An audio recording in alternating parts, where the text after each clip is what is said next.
Welcome to The Revolution, where our mission is to make our dollars revolve in our community. This week, we're continuing our month-long discussion about community matters. No matter what your faith or lack thereof, if you grew up in the Black community, chances are a religious center has played a prominent role in at least some part of your life. Most of us in the hood can't even turn a corner without passing a church or a mosque.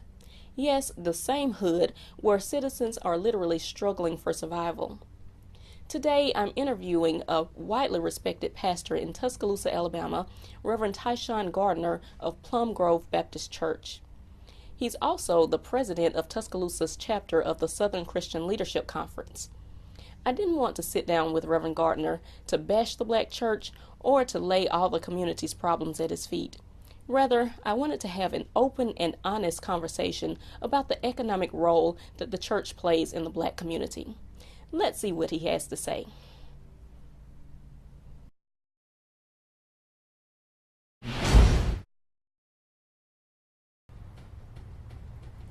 So welcome to The Revolution, Rev Gardner. Thank you for having me. So thank you for coming. Please just tell us a little bit about yourself, your church, and your work with the SCLC.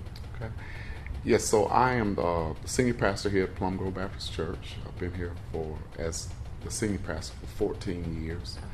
I'm also the president of the local chapter of the Tuscaloosa SCLC, Tuscaloosa chapter, and I'm going into my second year here in that role.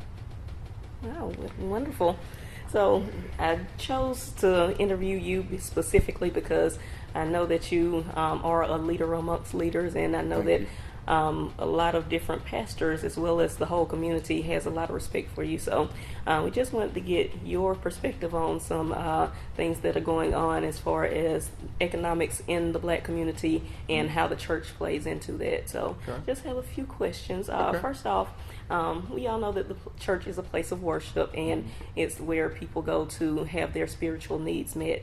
However, a lot of people expect a lot more from the church, and they use scripture to back it up. So do you feel that the church is responsible for just meeting people's spiritual needs, their physical needs, or both? I think the church is responsible to God, and I think the church has an obligation to be the epicenter, if I may, in any community. I think I am very convinced that our primary responsibility is to lead people to God through Christ. And since God is a meter of all of our needs, it's inherent in the gospel that God meets the needs, whether they're spiritual, material, physical needs. And I feel that sometimes there is an imbalance, that there's a lot of focus on one over the other. But I think that if we embody the gospel, we're preaching the gospel, and we're leading people to God in Christ, then our needs are met because God is a meter of our needs. It makes a lot of sense, certainly does. So do you think that the church should be run like a business? And if so, where do you cross the line between business and spirituality and vice versa? Yeah, that's I think a misnomer. I know it sounds good, but the church should be run like the church. So there are a plethora of ecclesiastical structures. I think the church has an obligation, again, to be faithful with its resources within the dictates of God through the Spirit. I think that the Bible calls for those who are in administrative positions and authority primarily to be one consecrated, set aside for the work of ministry. That's a different paradigm that we see in let's say, a business. If I had my rathers, for instance, if I had to choose between a person with impeccable spiritual character, honesty, integrity, commitment to the service of the church, but they may lack the administrative competence, and between a person that may possess the administrative competence and capacities, but they lack the character. Every day, all day, I'll take the person with the character. And however, I don't think that there has to be an either or. We strive to have fitters and not fillers. So too often I think that churches have people filling positions, but we need to have people fitting in those positions. So do I think that the church should be ran like a business? I think the church needs to be ran like a church. And I think the conflict comes in that these are two different paradigms. Mm-hmm. God is a kingdom paradigm, and as far as when we think about business, we think capitalism, we think of some American economic structure. And I think that's why people on the outside may be critical of the choices that the churches may make with their resources. Indeed, sometimes those decisions are irresponsible. But I do think, in all fairness, we need to understand the church needs to be ran like the church. Mm-hmm. And its mission is different, so the employment of those resources is going to be different. But at the end of the day, if we're talking about responsibility, if we're talking about financial accountability, if we're talking about competence in administration, of course. Okay. So the way that you explained it made me think of a certain Bible story between Moses had a conversation with his father-in-law. Moses was basically the head over everything. He was the head over the people, the head over the church. He was mm-hmm. the head over making every little decision. Right. So his father-in-law told him that you need to have some people under you to delegate these different things to, mm-hmm. so you don't become overwhelmed. That's correct. So I do see, or I have seen, a lot of that happening in the church where people just want to hold on to their power and don't want to delegate things to people who might be able to do it better. So, how do you think that we can get better with it as a church? I think that's a delicate balance. I think if you have a church, some of our smaller churches with limited human resources, there are several people, and sometimes it is the pastor that has to wear several hats. Mm-hmm. Then there's the issue of accountability. As a pastor, I don't sign checks. I don't want to sign checks. There are pastors that do. But I think there needs to be checks and balances within any church's ecclesiastical structure for accountability. But it goes back to, if I'm just going to put someone in a position just to say I have one in there, well, I may have to double up. But I think the church should do well to understand that every person, every member should be a member in ministry. Every person should be a person who recognizes her or his spiritual gifts and their talents, and they should be willing to yield those to the service of the Lord. So unfortunately, sometimes that's not the case either. Mm-hmm. And so if we had churches that are more given to knowing and recognizing their spiritual gifts and their talents and how they might employ them, and pastors who recognize, as you say, that one man or one woman cannot effectively and efficiently, and that's the story, that's the issue with Jethro and Moses. Mm-hmm. One person cannot effectively and efficiently do it all. And we see that same model in Acts 6 with the apostles and the deacons. These apostles say, hey, we're overwhelmed and we need someone to take care of these things.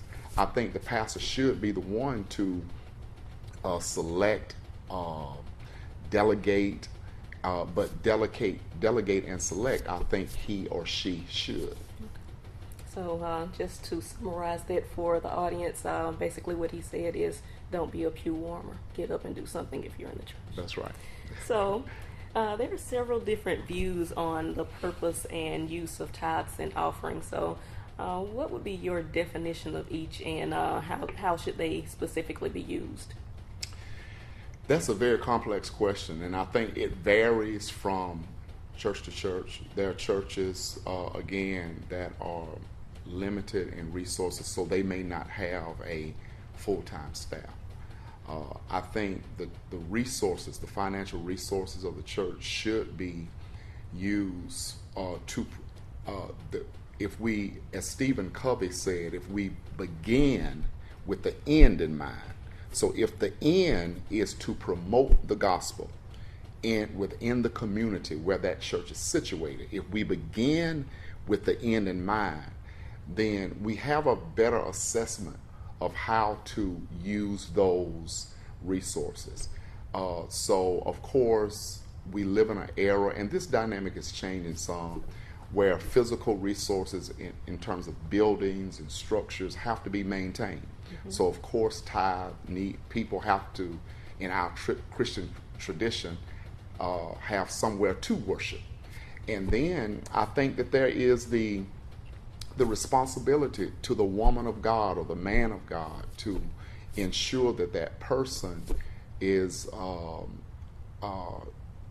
taken care of in terms of not in a, what shall I say, irresponsible way.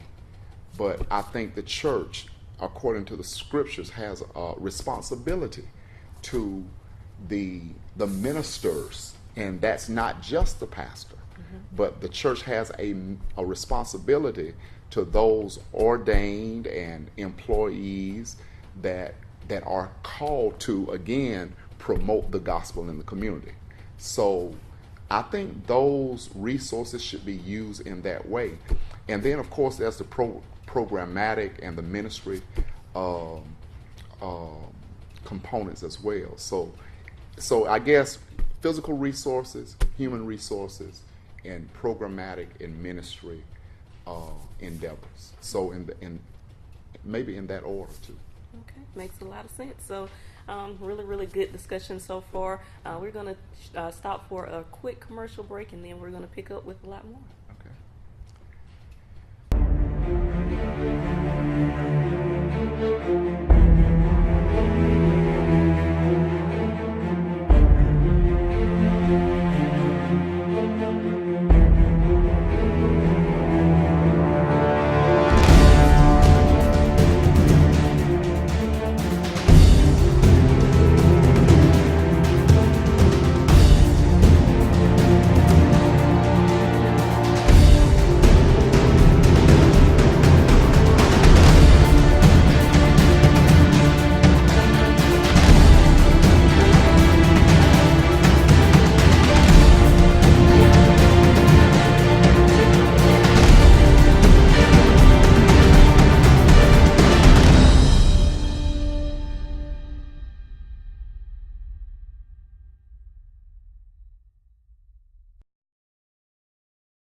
All right, we are back with Reverend Tyshawn Gardner talking about the economic role of the church in the black community. So a lot of people go to church expecting blessings. However, when they don't come in the form of financial gain, people often get discouraged. So how do you feel about prosperity preaching? Again, that question has layers. I think that, and I don't say this to be elusive, but I say this because I think nomenclature, terminology is packed. People are doing things with words. So the gospel is prosperity. So it does not necessarily need a qualifier. However, I think that this, it's not a new phenomenon. The prosperity gospel, prosperity preaching is not new. It has its roots in the 19th century, flowered during the Pentecostal revivals during the World War II era, and then at perhaps its apex in the age of individualism around the 1960s.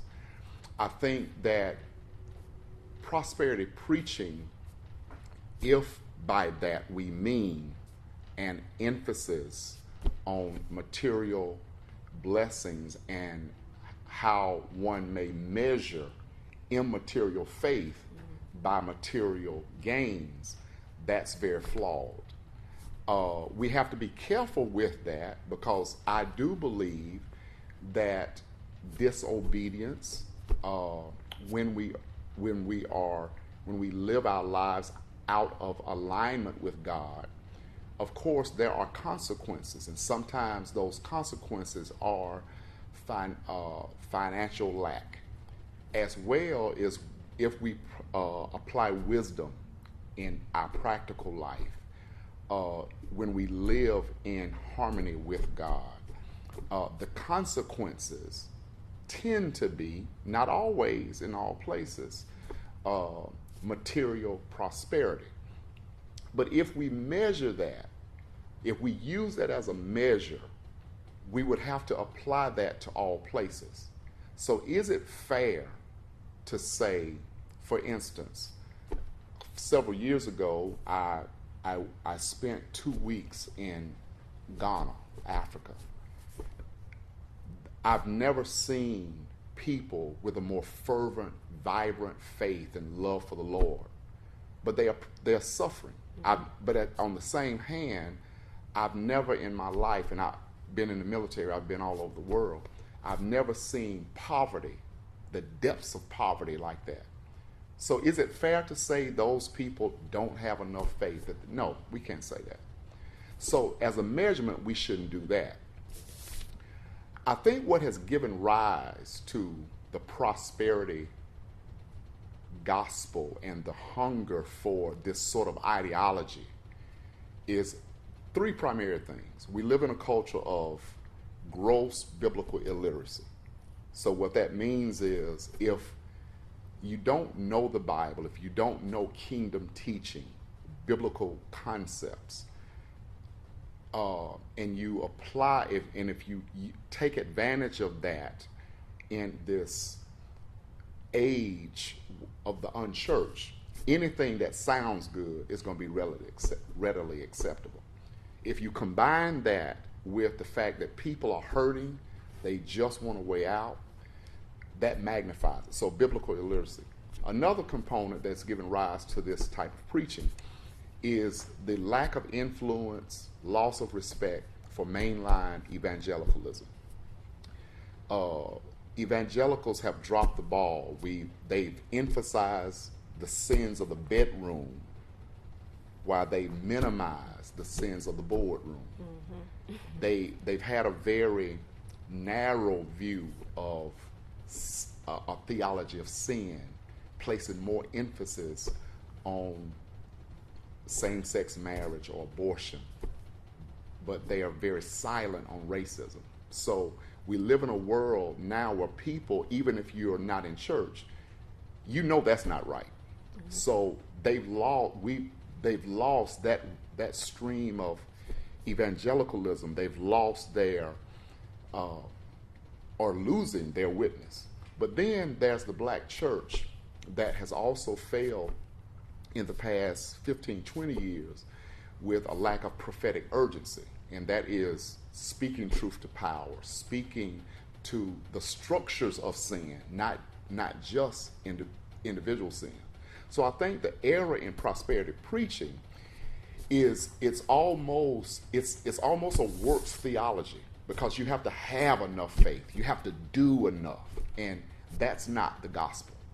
But in essence, the gospel itself, going back to the original question, the gospel is what the Hebrews would call shalom.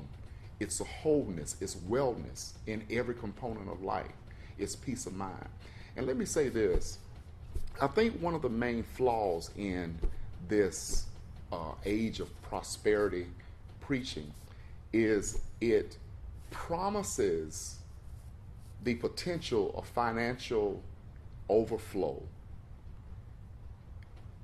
without emphasizing one's responsibility to his or her community.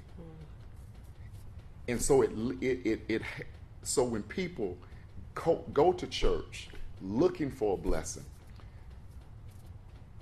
they're not thinking about how I'm going to use this to help this nonprofit's after school program.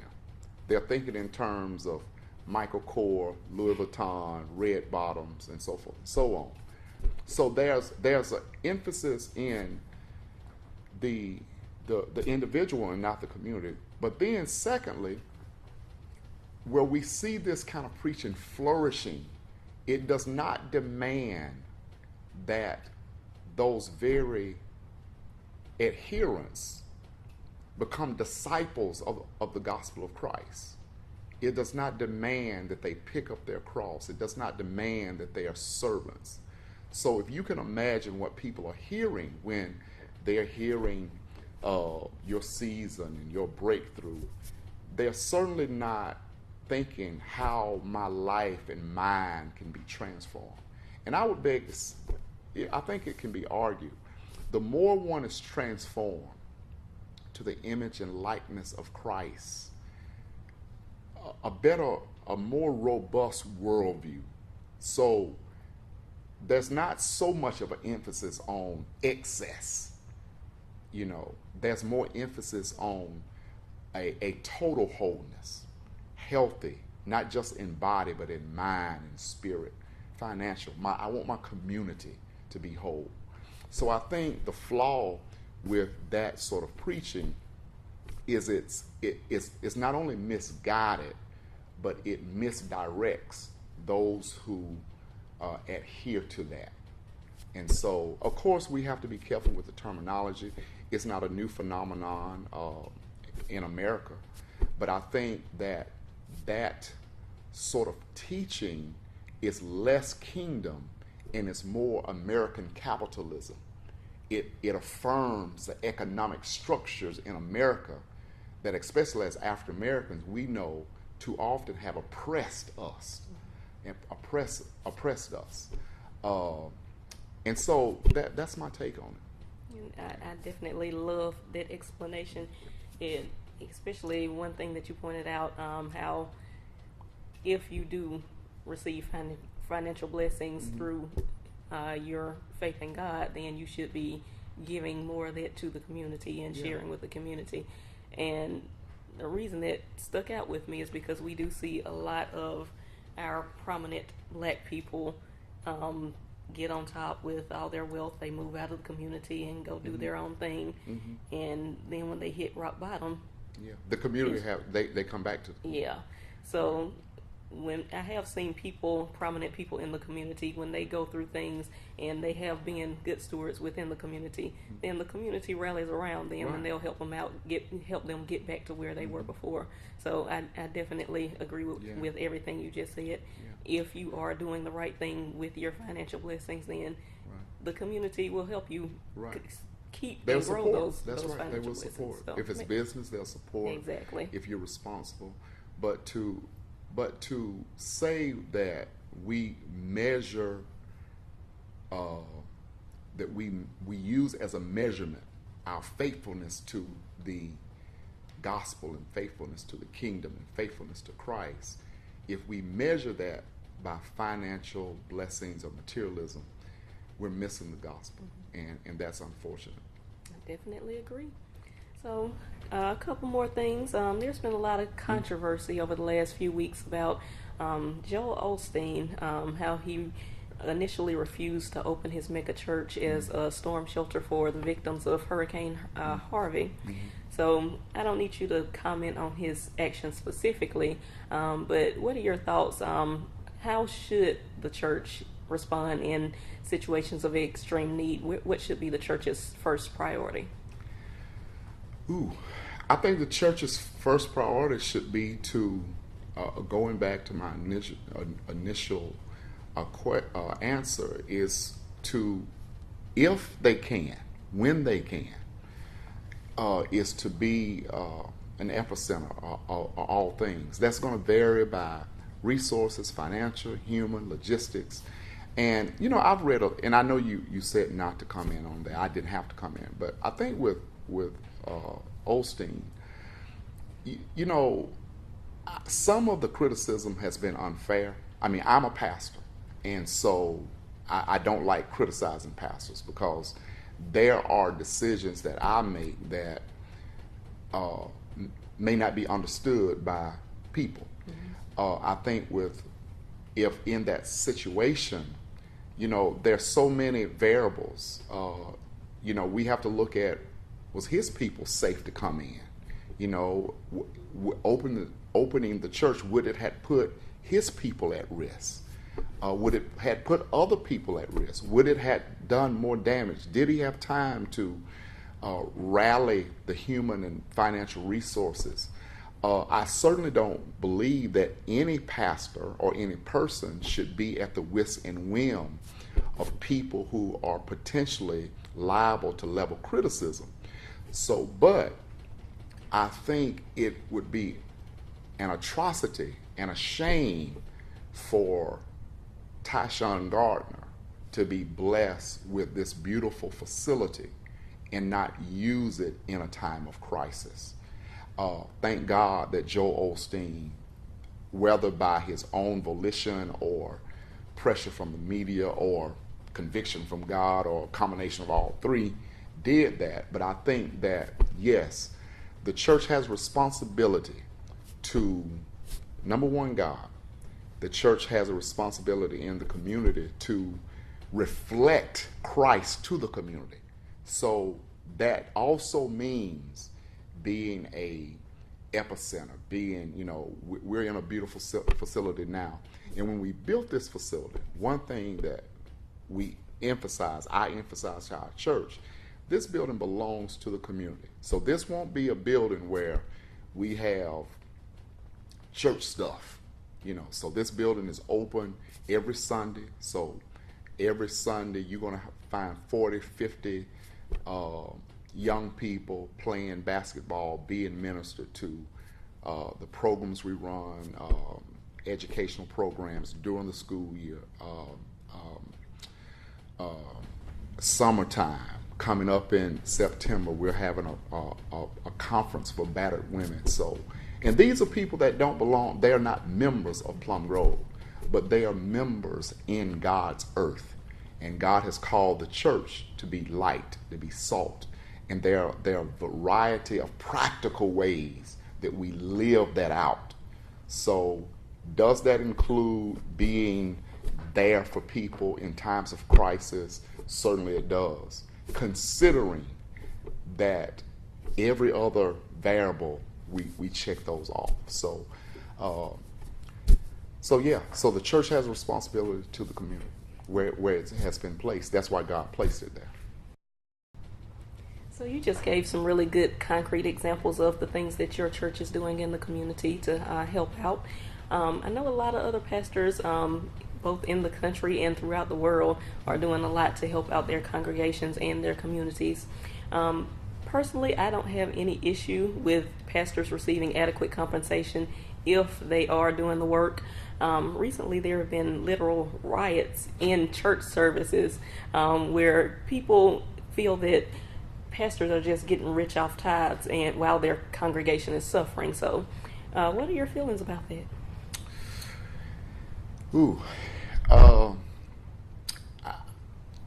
I think that answer is, is very subjective, I think, to, again, regions of the country, churches, financial resources available, pastoral needs. And it's hard for me to, I guess, opine on something that maybe I have not been privileged to experience. For me, I don't need a jet now. But I stopped short of saying that may not be the most economically feasible, more ministerially efficient way to carry out a ministry that God may have given me. So on the outside, some things may be excessive. They may be excessive. I mean, how many cars can you drive? How many rooms can you use in your house? How many houses can you live in? And I do think that any time I think our witness is what we must protect. I think our witness is what we must protect. If we are perceived to be hirelings, then that ought to throw up a red flag to the pastor. I think that there are too many churches where the leadership is extremely wealthy and the masses are struggling. But again, this is also a reflection of an American model.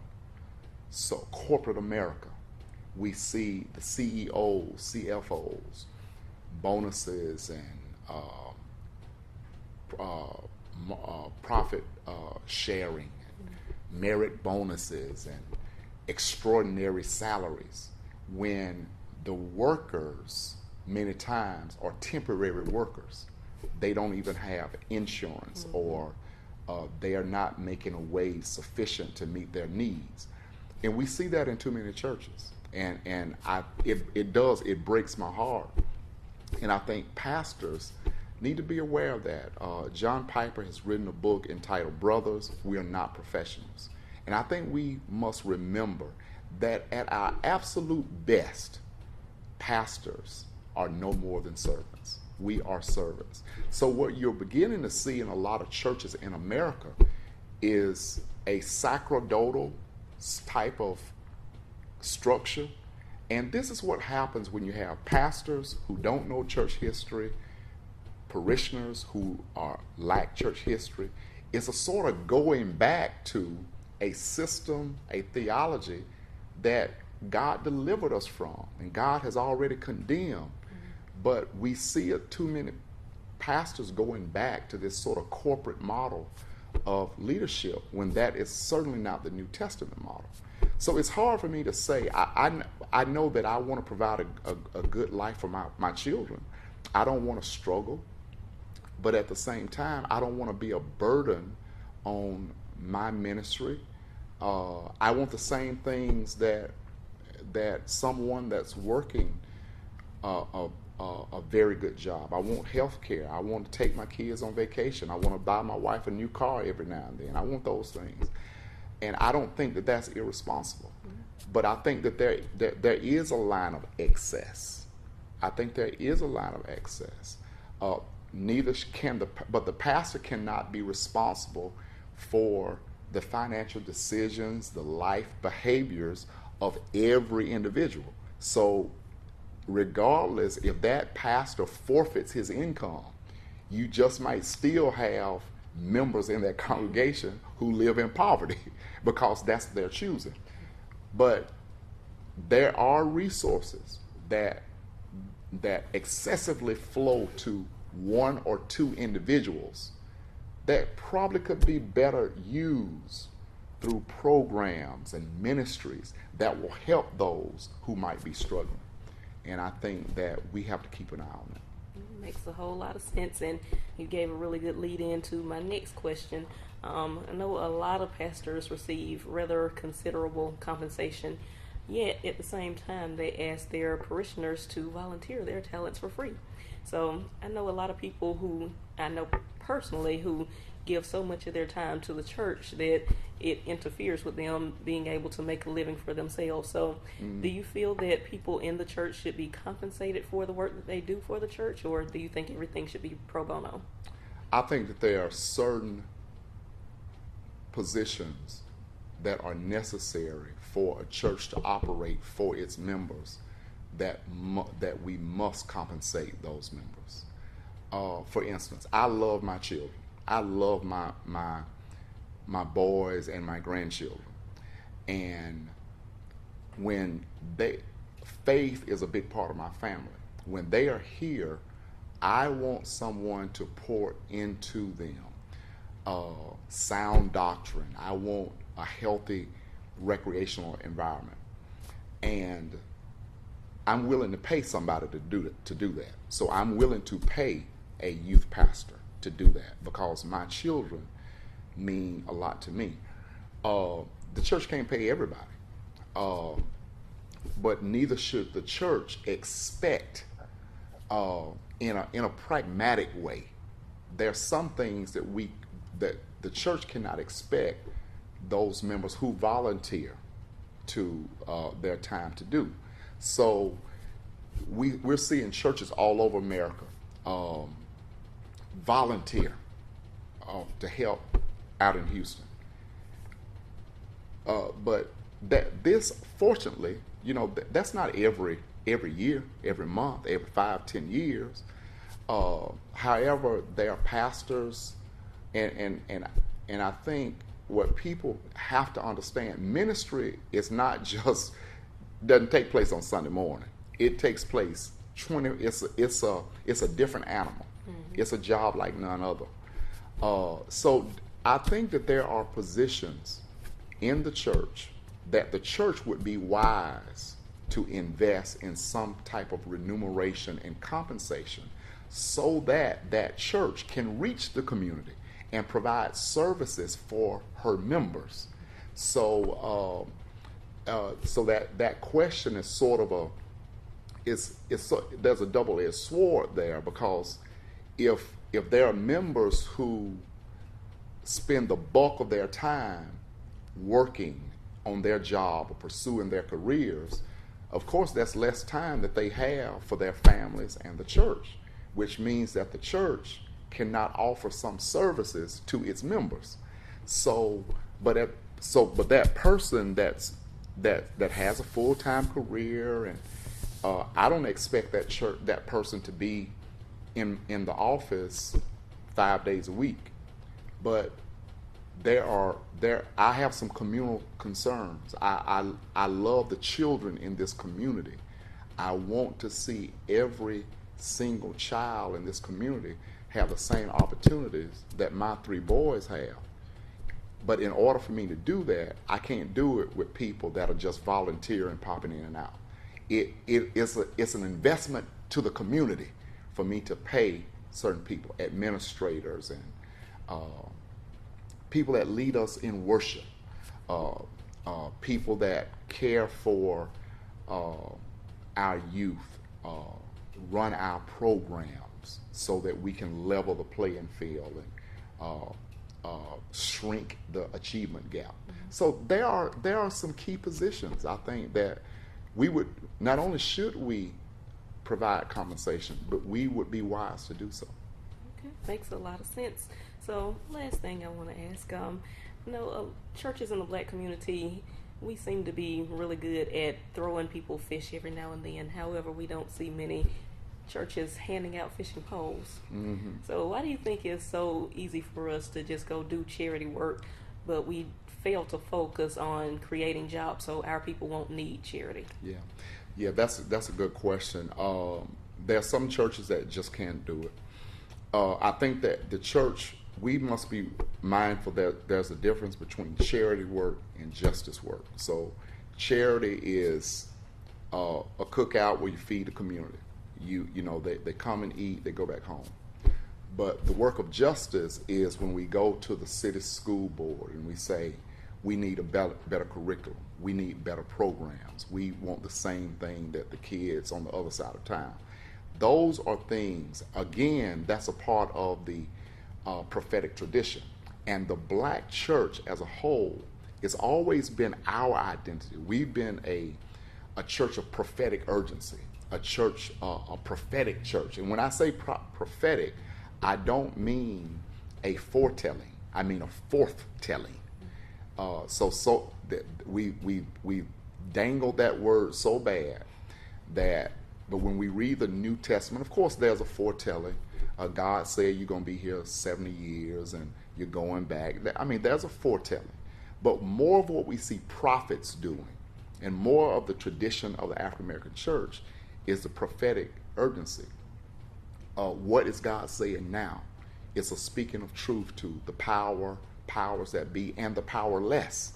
And so I think when we get back to that prophetic model of speaking truth to the powers in our city, calling out injustices, so that our community will have a fishing pole opportunity rather than just having to hand out something. So the church has a responsibility with its voice. Every church cannot employ people, but every church can have faithful witnesses of Christ that challenge and that confront the powers that be, so that adequate programs and opportunities can be given to the citizens of its city. Wow, well, Rev Gardner, I just want to thank you so very much for sitting down and talking with me today. You have provided a wealth of information, and I hope that the community will use this information and get a conversation started about what's going on in their own churches, so we can just try to make things better and make things grow. Thank you. So before you go, I just want to give you an opportunity to tell people how they can reach out to you if they want to come and visit your church, or if they want to learn more about the SCLC or learn anything from you. Okay. Yes, we're here every Sunday morning at 10 o'clock, 10 a.m. Our services usually run an hour and a half. So every Sunday morning at 10, every Wednesday at 6:30, we have services for youth in our Development and Outreach Center, and we're here. So you can reach us here at Plum Grove. Check us out. Our website is www.plumgrovebaptist.org. Check us out on the web. We also have a Facebook page. The SCLC has a Facebook page where you can get information how to join the Southern Christian Leadership Conference, or you can come to the Plum Grove Baptist Church Tuesday, Wednesday, or Thursday between the hours of 10 and 2 and pick up a membership card that'll take you 5 minutes to fill it out. Bring $25 membership fee. I hope to see you in worship and at 10 o'clock on Sunday morning, and please join our efforts to resist and to bring equality and the beloved community to Tuscaloosa through the Southern Christian Leadership Conference. Amen. Well, thank you so very much, Rev Gardner. Thank you, Ashley. Thank you so much for having me. This is indeed an honor, and I'm very humbled to be a part of it. Thank you so much. All right. Well, we're going to stop for one last commercial break, and we'll be back with our ending. A revolution is defined as a forcible overthrow of a government or social order in favor of a new system. It can also be defined as a single orbit of one object around another, or about an axis or center. The Black community needs a financial revolution. Our current social order just isn't working for us. Studies show that when money comes into an Asian household, it circulates within the Asian community an average of 28 days before leaving that community. For Jewish households, it's around 19 days. For Black households, it's a depressing 6 hours, and we wonder why so many of our communities are impoverished. It's up to us to overthrow this social order of mental and economic enslavement and create a new system of unity and cooperative economics. Let's support each other and make our dollars revolve in our community.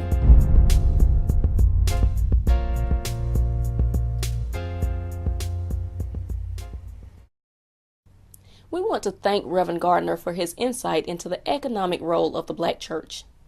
We know that every place of worship brings different strengths to the community, and we want our institutions to be meaningful and live up to their fullest potential. I hope that this episode of The Revolution inspires you to examine your own place of worship and determine how you can better serve your community, both spiritually and economically.